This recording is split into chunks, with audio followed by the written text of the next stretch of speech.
Bienvenue, mesdames, messieurs, dans ce tout petit débat Convainc-moi qui se propose comme thématique la recrudescence des accidents à la fin de l'année entre imprudence, incivisme et superstition. Nous y recevons le docteur Mathieu Sagui. Il est socio-anthropologue des transports et de la sécurité routière. Avec lui, nous tenterons de comprendre davantage ce qui justifie cette recrudescence et si justement cette recrudescence est bien fondée ou c'est juste une imagination de notre part.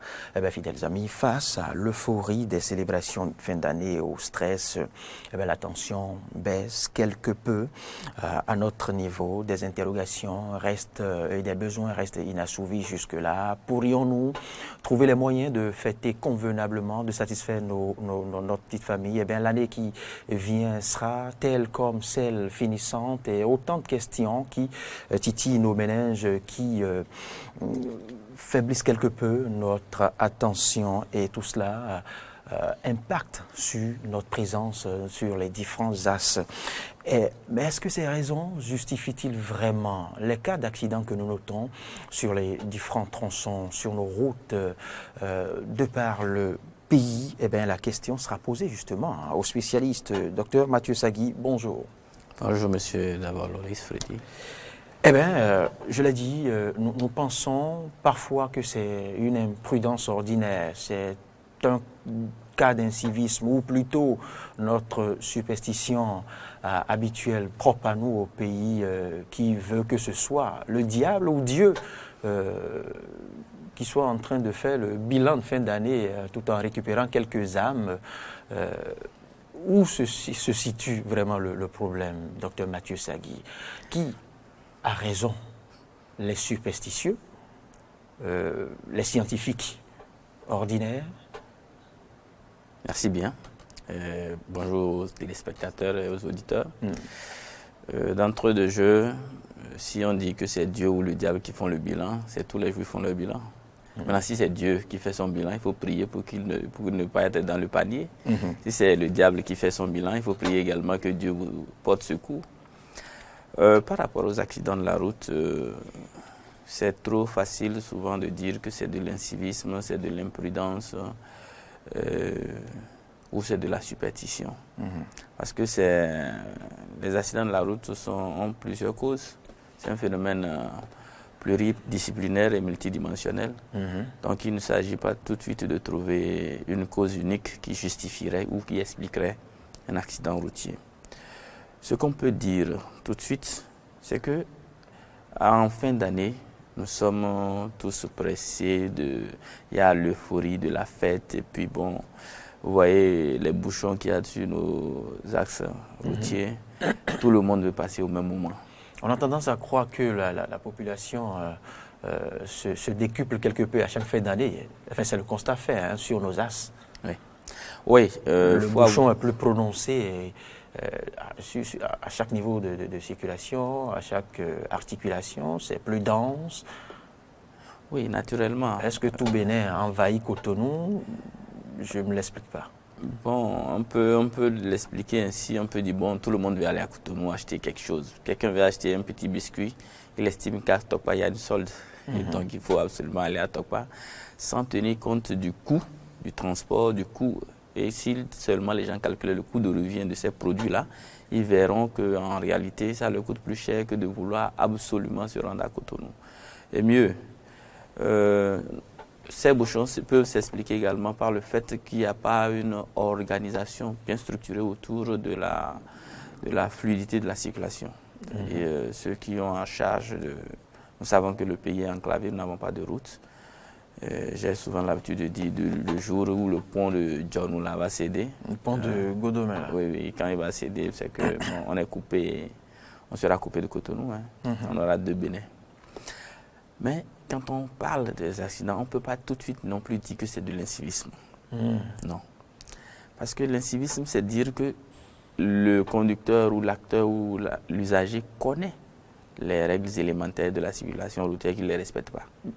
Mais ils sont censés en connaître. Être censé et connaître, c'est deux choses différentes. Vous savez, j'ai souvent l'habitude de dire à mes amis de l'autre côté, qu'en réalité, quand on pose un mauvais diagnostic, c'est sûr qu'on va donner une mauvaise ordonnance. Bien sûr.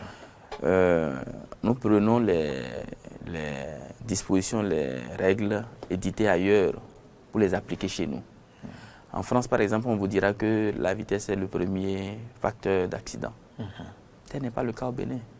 Mais tous les acteurs en charge de la sécurité vous répètent la même chose. Au Bénin, le premier facteur, c'est l'ignorance. C'est l'ignorance, les gens ne connaissent pas. Il suffit d'échanger avec eux.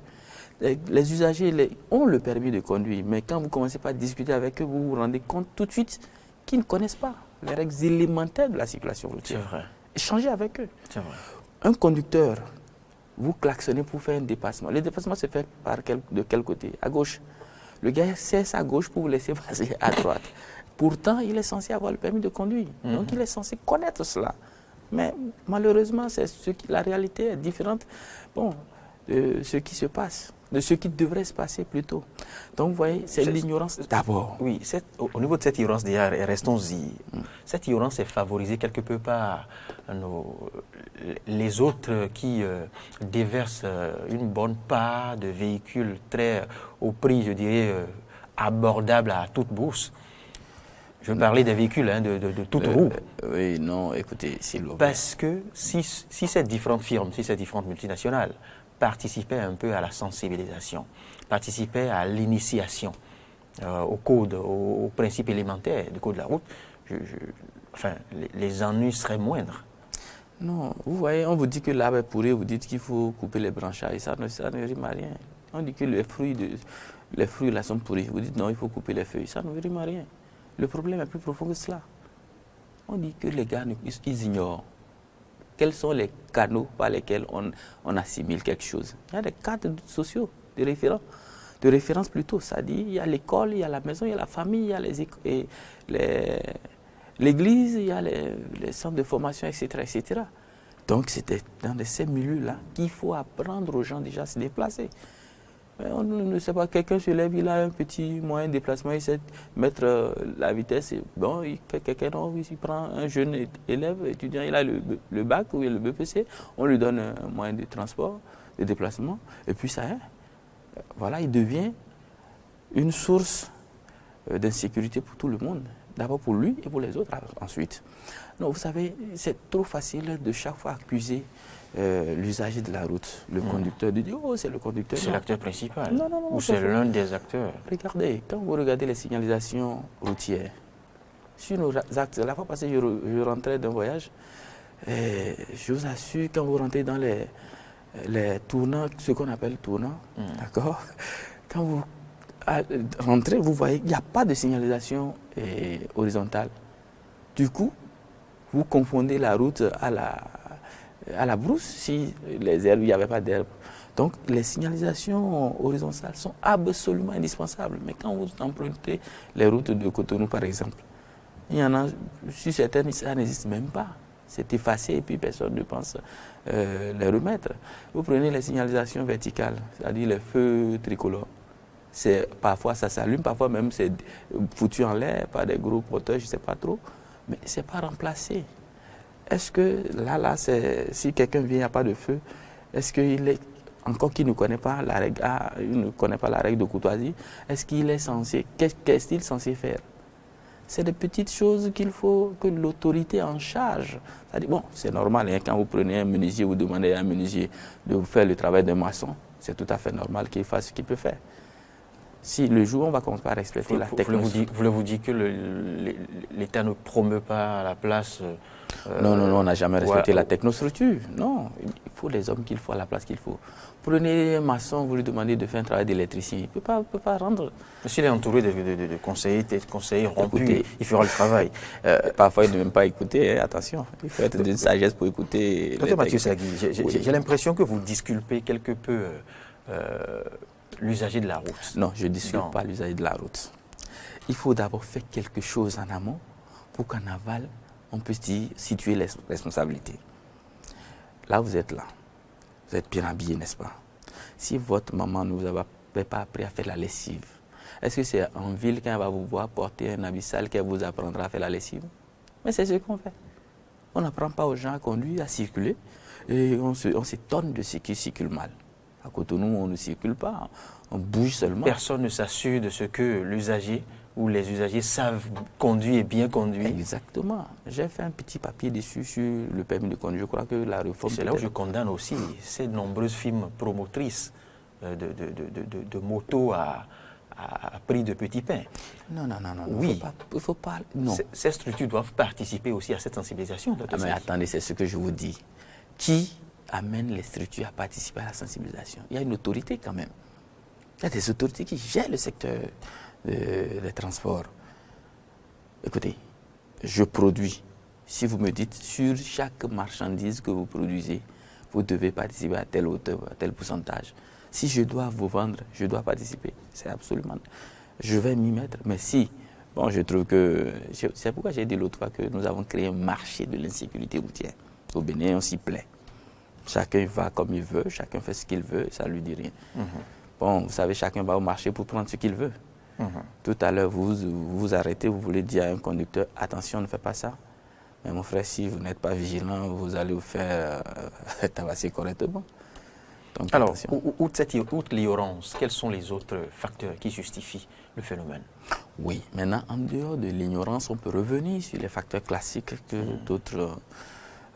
qui sont des facteurs... Bon, par exemple, la vitesse est un facteur aggravant. Mais il y a la distraction. Il y a l'usage des téléphones, bon, il y a la vitesse, l'alcoolisme, etc., qui sont des facteurs. Maintenant, comme nous sommes en période de fête, de fin d'année, ce que tout usager doit savoir, c'est qu'il est responsable non seulement de sa propre sécurité, mais de celle des autres. Ah oui. Donc, si vous voulez consommer de la bière, on ne vous refuse pas de consommer de votre bière, mais consommez avec modération. Vous voulez vous saouler la gueule, allez chez vous, vous saoulez la gueule, vous dormez. Maintenant, ne prenez pas la voie pour dire, bon, je veux le vent après avoir bu, je veux que le vent siffle dans mon visage. Non, parce que là, vous êtes un danger pour la circulation. Encore que... Mais il y en a qui disent que c'est après avoir bu ou bien après avoir consommé ne serait-ce qu'une part d'alcool qu'ils sont plus lucides. Oui, tout le monde a... C'est un justif que nous utilisons tous. Hein. À un moment donné de notre vie, nous l'avons utilisé. Autant que nous sommes, on dit, oh, bon, tu sais, quand je... C'est vrai que parfois, on se dit que quand on a bu, on est plus lucide. Hein. Oui, parce qu'on on pense qu'on est plus vigilant. Mais ce n'est pas toujours vrai. Bon, je ne suis pas psychologue pour savoir ce qui se passe quand on a pris plus Non, mais c'est un état second. De toutes les façons, je n'ai pas encore été dans la pleine puissance. Oui. On se croit avoir la pleine puissance. Je ne dis pas non. Mais ce que nous devrions savoir, c'est quel que soit l'état dans lequel nous sommes, nous devons savoir que nous sommes un danger pour les autres quand nous ne faisons pas ce qui doit être fait. C'est comme si vous allez chez quelqu'un, un ami à vous, et vous le voyez en train d'uriner gaillardement dans son salon. Alors là. Bon, quel sera... C'est la même chose qu'on fait sur la route. Parce que vous voyez, la route, c'est un espace public qui est régi par un certain nombre de règles. Quand vous ne respectez pas ces règles-là, vous devenez un danger, vous devenez, comment on appelle, un auteur ou co-auteur d'un accident, sans le vouloir parfois. Mais parfois, vous voyez, donc il faut absolument que nous sachions que tous les actes que nous posons sur nos axes routiers peuvent être source d'accidents. Mais malheureusement, on ne nous dit pas. On vous dit seulement, quand vous sortez, il faut nettoyer votre pare-brise, vous faites ci, vous faites là. Non, il y a une différence entre l'éducation routière et l'éducation à la sécurité routière. Oui, et beaucoup ne perçoivent pas ça. C'est un peu dangereux. Où se situe cette différence? Oui, l'éducation routière, c'est tout ce qui se fait depuis la nuit des temps. Le bas âge, l'enfance, je dois traverser, je dois marcher, je dois faire regarder à gauche et à droite, tout ça là. Il ne faut pas porter du noir la nuit. Voilà. Mais dès lors qu'on parle de sécurité routière, c'est ce sentiment-là, n'est-ce pas, qui te permet d'être à l'aise quand tu es sur la route. Qu'est-ce qui permet d'avoir ce sentiment-là? Il y a 3 facteurs qui, mis ensemble, c'est-à-dire triangulés, il y a la route, il y a l'usager, il y a l'environnement. N'est-ce pas? Donc chaque facteur a ses règles. Donc il faut connaître ces règles-là. Donc l'éducation routière est plus englobante. Vous entrez même dans la psychologie, vous parlez de l'éducation routière. Vous rentrez dans la biologie. Il y a des gens que, quel que soit ce que vous allez faire, ils seront toujours acteurs d'accidents. C'est dans leur gène. Oui, et à partir de l'éducation routière, on peut déceler cela. Vous comprenez? Il y a un certain nombre de concepts. Nous avons fait, on a mélangé tout et puis bon, on conduit et puis on estime qu'il n'y aura pas accident. Il y aura toujours accident. Malheureusement. La partie la plus intéressante de votre intervention, Dr Mathieu Sagui, c'est quand vous précisez que tout mauvais usager est non seulement un danger pour lui-même, mais un potentiel danger pour tous les citoyens. Oui. C'est un détail important. Oui, absolument. Parce que parfois, on subit l'accident qu'on aurait pu éviter, enfin, dont on n'est en rien concerné. Oui, absolument. C'est une belle bêtise, une belle bévue de l'autre, mais qui vous emballe. Mais imaginez que vous êtes en pleine circulation. Quelqu'un a pris un verre de trop, il tombe subitement. Vous êtes derrière lui. Vous faites quoi? Vous venez, vous passez dessus, vous tombez aussi, quelqu'un d'autre vient, passe dessus, tombe. Voilà. Donc 3, 4, 5 personnes peuvent se retrouver dans ce que vous appelez souvent carambolage. Oui. Donc ça, c'est un aspect de la chose. Maintenant, parfois, ils peuvent être source d'accidents sans eux-mêmes être victimes d'accidents. C'est souvent les jeunes que vous voyez là. Ils rentrent comme ça. Qui se faufilent, qui conduisent zéro. Et vous venez, ça dit, vous dépassez, ils ne respectent aucune distance. Rapidement, il est passé, votre pneu avant cogne son pneu arrière. Vous tombez, lui, il est parti. Vous voyez? Il a crié, mais ça en est sorti. Ça en est sorti. Donc, il y a beaucoup de ces... bon, si on parle des motocyclistes, et si on va au niveau des motos et automobilistes, il y a encore beaucoup. Vous voyez les gros porteurs.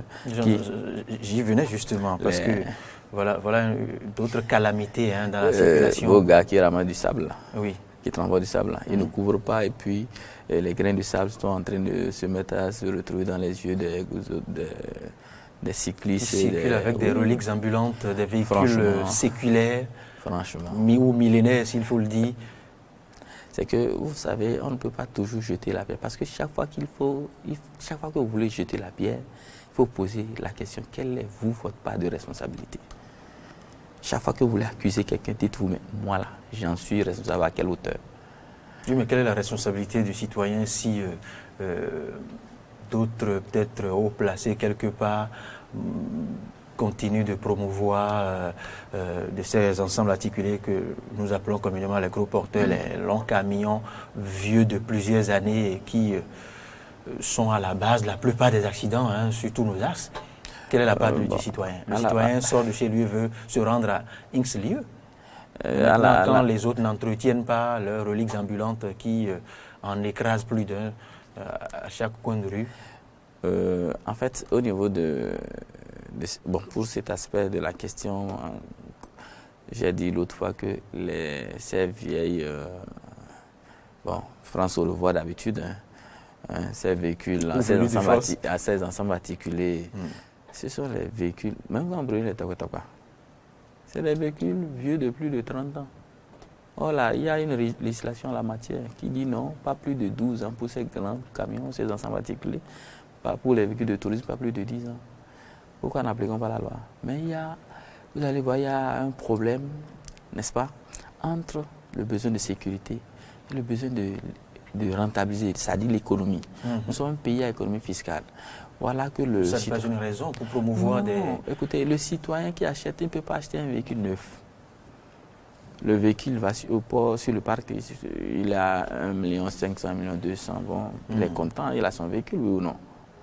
Mais si vous lui demandez d'économiser pour acheter un véhicule de 15 millions, de 20 millions neuf, quelle politique il y a derrière? Ce n'est pas des véhicules ordinaires. Donc, vous comprenez? Et puis, les recettes fiscales, donc il y a un problème, un souci. Donc, et ça, c'est une tension qui existe, qui peut quand même être décantée, mais bon, il faut y réfléchir. Il faut vraiment y réfléchir. L'ignorance, manque de signalisation, comportement des usagers de la route, on a évoqué le cas des jeunes promoteur de ZEWE, les véhicules gros porteurs, les ensembles articulés en termes techniques, comme vous nous l'avez enseigné sur l'autre école. Est-ce l'essentiel des raisons qui justifient les cas d'accident à chaque fin d'année? Donc, quand vous dites... Et y a-t-il vraiment recrudescence en fin d'année? Quand vous me dites fin d'année, ça me fait un tic chaque fois. Je dis, mais vous êtes partie de ceux-là qui créent les accidents en fin d'année. Parce que vous créez une psychose en disant, ah, c'est la fin d'année. La psychose existe déjà. Non, et vous êtes en train d'augmenter son intensité chaque fois. Mais écoutez, on a dû changer le nom de Carrefour la mort en Carrefour la vie. La vie, oui. Est-ce que ça n'a pas réduit le nombre d'accidents? Sensiblement, ça a réduit. Ça n'allait de rien. Mais ici, notre objectif n'est pas de décupler ou d'amplifier cette psychose, mais plutôt de sensibiliser. Oui, je suis d'accord avec vous, mais comprenez avec moi également qu'en fait, l'homme est différent de l'animal parce qu'il a la parole. Bien sûr. Beaucoup ne savent pas que la parole est sacrée. Et c'est ce que nous disons là, qui agit sur les actes que nous posons. Si vous dites en fin d'année qu'il y a d'accidents, il y a d'accidents. Quelqu'un sort, il se dit, bon, Seigneur, il faut que je rentre. Ça dit, c'est toute sa prière. Et ça, il va ressasser ça tout le temps. Et ça va même l'amener à être victime ou auteur d'accident. Mais quand vous ne pensez pas, pourquoi vous pensez? Pensez-vous que janvier, février, mars, avril, mai, jusqu'à décembre, là, il n'y a pas d'accident? Il y a des mois où c'est le pic. Bien sûr, il y en a eu. J'ai fait un travail, j'ai cherché à montrer la relation des mois de décembre où il y a plus, je n'ai pas trouvé. Ah oui? Encore que, bon, c'est vrai que nos statistiques là, laissent à désirer, parce que c'est des accidents constatés. Ce n'est pas tous les accidents. Donc, un accident qui n'est pas constaté n'est pas comptabilisé. Donc, là encore, il y a un souci. Mais on ne peut pas dire que dans les mois, en fin d'année, qu'il y a... Non, écoutez. Donc, décembre ne justifie pas... Non. C'est plutôt une imaginaire. Non, en fait, c'est un construit collectif. C'est un construit social. On a construit cela sous le fait que le diable ou Dieu ferait un point bilan. Qui vous a dit que votre calendrier, là, c'est le calendrier de Dieu? L'année... C'est autant de questions qu'on ne se pose pas. Bon. C'est autant de questions qu'on ne se pose pas. J'avoue, je partage en partie votre positivisme que vous appliquez au mois de décembre, même si la psychose reste, je ne dirais pas... Non, il faut communiquer autour. Entière. Oui, il faudrait sensibiliser plutôt. Non, chaque fois que vous parlez, vous dites sensibiliser. Ça ne veut rien dire. Oui, parce que la communication scientifique ordinaire n'impacterait pas le mental du Béninois. Il faut éduquer le citoyen à la chose. On dit sensibiliser, ça ne fait pas partie. C'est juste, c'est éphémère. Hier, j'étais en circulation quand j'ai vu des gars habillés en jaune là. J'ai dit, mais j'ai dû féliciter les policiers, juste pour faciliter la circulation. Hein. Mais les gars étaient tellement furieux quand vous voyez même leur mine là. Elle peut vous pousser à faire des accidents. Hein. Donc vous voyez, sensibiliser ne suffit pas. Donc vous ne partagez pas la thèse d'une recrudescence des accidents au mois de décembre? Rien ne le prouve. Si vous me le prouvez tout de suite, on va étudier pour voir qu'est-ce qui justifie cela. On n'a pas de données scientifiques. On n'a pas de données scientifiques, on se fie aux quelques cas. Non, c'est un construit social. J'ai pris 10 ans, 15 ans, mais qu'on fasse un point. Depuis l'instauration du BAC, du bulletin d'analyse des accidents de la circulation, pour voir jusqu'à aujourd'hui, depuis 2000 jusqu'à aujourd'hui, est-ce que réellement, dans les mois de décembre, on compte plus d'accidents? C'est simple. Et sur cette base-là, on peut faire un plan de communication pour changer. Je félicite même certains acteurs qui vont, en tout cas le CNSM, même si ce n'est pas leur rôle, qui vont quand même dans des écoles pour essayer de dire aux jeunes, mais je crois que... Leur inculquer les réflexes à adopter. Oui, c'est pas encore ça. Mais c'est déjà un bon début. C'est déjà un bon début. Je me rappelle, je ne sais pas si cela se poursuit, même au primaire déjà, il y avait quelques bribes de notions. Je ne sais pas s'il fallait classer ça dans les notions de sécurité routière ou non, mais il y avait quand même quelques bribes. On nous enseignait déjà où rester, où marcher, où marcher, comment se comporter la nuit. La prévention routière. Voilà. Donc, ça démarrait déjà très tôt. Il faut absolument qu'on ait une réelle politique. Au niveau du collège, déjà, on pense que nous sommes assez matures pour mieux gérer tout ce qui concerne la sécurité routière, que voilà, la morale du primaire n'a pas été suivie jusqu'au cours secondaire et à l'université. Non, il faut apprendre à apprendre. Nous, on n'apprend pas à apprendre, on cherche seulement à copier. Qu'est-ce que ça dit? Bûcher, plagier. Pas toujours. C'est ce Pas qu'on toujours. fait. Nous définissons aussi parfois nos modèles. Je dis, il faut qu'on apprenne à Peut-être que nos modèles ne sont pas adaptés ou adéquats. Non, on ne contextualise pas souvent. On copie, on pense que ce qui se fait ailleurs, c'est tellement bon et que bon, ça marche. Non, on ne peut pas à un moment donné prendre la toiture d'une case et le coiffer une autre. Non, soit c'est trop grand et ça reste au bout là et c'est vilain à voir, soit c'est trop petit, ça tombe dedans. Donc il faut absolument apprendre à contextualiser. Vous avez vu ce qui se fait ailleurs. Quand vous discutez avec les gars, oh, ce qui se fait au Maroc là, c'est propre, c'est bien, mais ce n'est pas le même système. C'est un langage commun à nos cadres. Oui, ce qui se fait en France, non, c'est parfait. Mais vous n'avez pas le même système éducatif. Vous n'avez pas la même démarche d'enculturation. Et puis vous voulez copier ce qui se fait ailleurs. Vous ne savez pas où est-ce qu'ils ont quitté, à quel niveau ils en sont aujourd'hui, où vous êtes en train de voir ce qui sont en train d'opérationnaliser. Ce n'est pas exclu de s'inspirer de ce qui est meilleur, ce qui est bien fait ailleurs. Il faut contextualiser. Quand vous voyez, bien sûr. Il ne suffit pas de voir, bon, vous venez, vous voyez, vous rentrez chez vous, vous mettez la même couleur, non, quand même. Est-ce que votre chambre s'est rendue? Est-ce que il y a beaucoup de questions qu'il faut se poser. Est-ce que vous avez les moyens d'avoir ce type de lumière-là? Il y a beaucoup de choses. On part de zéro et on veut grandir. Non, c'est un processus continu et progressif. Docteur Mathieu Sagui, avant de clôturer ce numéro de Convainc moi, on va maintenant vous permettre de vous adresser à chaque acteur de la route. Il n'y a pas que les nous, comme le dirait Emine Akbona à la nationale. Il y a aussi il y a différents pans, il n'y a pas que l'État. Il y a aussi vous, spécialistes, quelle est votre part de responsabilité au-delà de vos laboratoires de l'université, en quoi contribuez-vous valablement à cette sécurité routière au pays? Merci bien. La charité bien ordonnée commence par soi-même, dit-on. Nous essayons de réfléchir à la question. J'ai dit tantôt que nous avons créé un marché d'insécurité routière. Et chacun va selon et fait ses achats ou vend ce qu'il a envie de vendre. S'il n'y avait pas d'insécurité routière, on ne serait pas assis là mais en train de parler. Vous voyez? Donc chacun va, ça dépend des objectifs de chacun.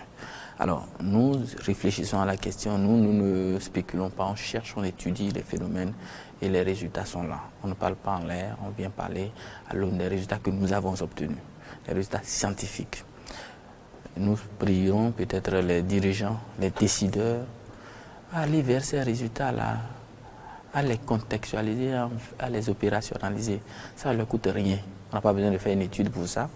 Les travaux sont là, on peut les généraliser. Vos travaux sont là, mais comment vulgarisez-vous ces travaux? Ce sont des publications scientifiques. Le dirigeant au plus haut niveau, au sommet de l'État, est très occupé et il ne fera pas le tout, une immersion à chaque fois dans vos laboratoires.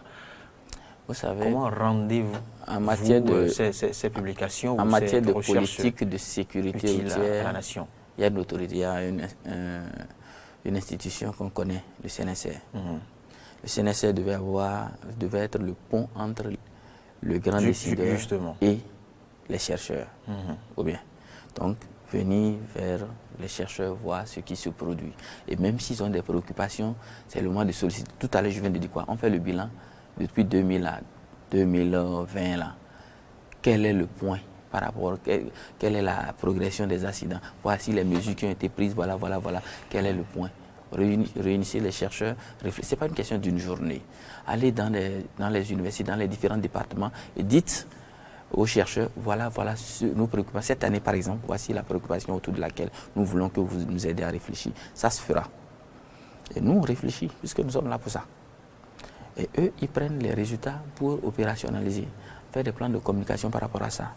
Maintenant, il ne faut pas qu'on en arrive à ce qui se passe avec le VIH-Sida. J'ai souvent dit aux gens que si vous voulez avoir le remède du VIH-Sida, si l'enfant du président des États-Unis a le Sida tout à l'heure, il va trouver le remède Oui. Mais il ne l'aura pas. Qui vous a dit ça? Et comment on appelle le coronavirus, là, ils n'ont pas trouvé vaccin. Docteur Mathieu Sagui, je reste encore à votre niveau, vous scientifique. Oui. Quelle démarche faites-vous pour écourter la distance entre le papier, je veux dire vos recherches, et le concret? Bon, déjà... Autrement dit, pour donner corps, pour appliquer les résultats de vos recherches. Déjà, nous autres... Je sais que vous n'êtes pas le bras opérationnel. Non. Mais quelles sont les démarches dans ce Nous sens? avons des laboratoires. Il ne suffit pas de rechercher, il ne suffit pas d'avoir des résultats. C'est pas faux, c'est pas faux. Par exemple, moi, je suis dans une ONG qu'on appelle Aberoute, Association béninoise pour la route, qui opérationnalise déjà certains résultats et même Vous ne pourrez rien seul à votre niveau. C'est ce que je dis. Oui. On ne peut rien. Quel est le lien entre avec le bras opérationnel de l'État? Le CNSR? Bien évidemment. Oui, nous échangeons avec nous avons beaucoup d'amis là-bas, nous échangeons avec eux de temps en temps. Quand le besoin se fait sentir, il n'y a pas de souci. Mais bon, nous aurions souhaité que ce ne soit pas en tant qu'individu, mais qu'en tant que d'institution à institution, c'est-à-dire l'université et le CNSR, le département de sociologie et anthropologie par exemple et le CNSR, le département de géographie et le CNSR, la FAST, ainsi de suite. Vous voyez? Comme ça, ce serait plus opérationnel et puis bon, les débats seront plus sérieux. Alors, docteur Mathieu Sagui, après vous, quel appel aux autres acteurs de la circulation? Oui, je voudrais déjà dire aux amis du CNSR que... Et aux citoyens aussi. Non, au CNSR d'abord, que la sécurité routière n'est pas une affaire du CNSR. Ils sont le bras en matière de politique de sécurité routière, la fêtière. C'est eux qui doivent aller vers les autres, qui n'attendent pas que les autres viennent forcément vers eux. Et qui ne pensent pas qu'ils sont les seuls. Parce qu'à vouloir avancer seul, on va toujours avoir ce qu'on a là. On n'aura pas les résultats. Par exemple, on veut élaborer une politique de sécurité routière. On reste à 3 là et on décide non. Il faut ouvrir non seulement la police, mais la sécurité routière concerne tous les ministères. Donc il faut absolument qu'ils aillent dans qu'ils prennent langue avec tous ces acteurs-là. Maintenant, par rapport aux usagers, pour finir, par rapport aux usagers de la route, on ne doit pas attendre l'État. C'est d'abord nous. Parce que quand vous tombez, ce n'est pas l'État qui est tombé. Quand votre enfant décède ou quand vous décédez, c'est vous qui avez perdu. Donc nous devrons prendre nos responsabilités, nous devons savoir que c'est nous d'abord, c'est notre vie, il faut vivre pour voir les choses se faire. Donc soyons responsables de chaque acte que nous posons sur la route. Et je souhaite bonne fête à tout le monde. Merci, docteur Mathieu Sagui, merci pour la disponibilité. Heureuse année déjà à vous par anticipation. Merci. Et à très bientôt. C'est tout pour ce numéro de Convainc-moi qui abordait la recrudescence, même si le docteur ne partage pas du tout cette notion de recrudescence des accidents. Au mois de décembre, il est socio-anthropologue des transports et de la sécurité routière. Merci, docteur Mathieu Sagui.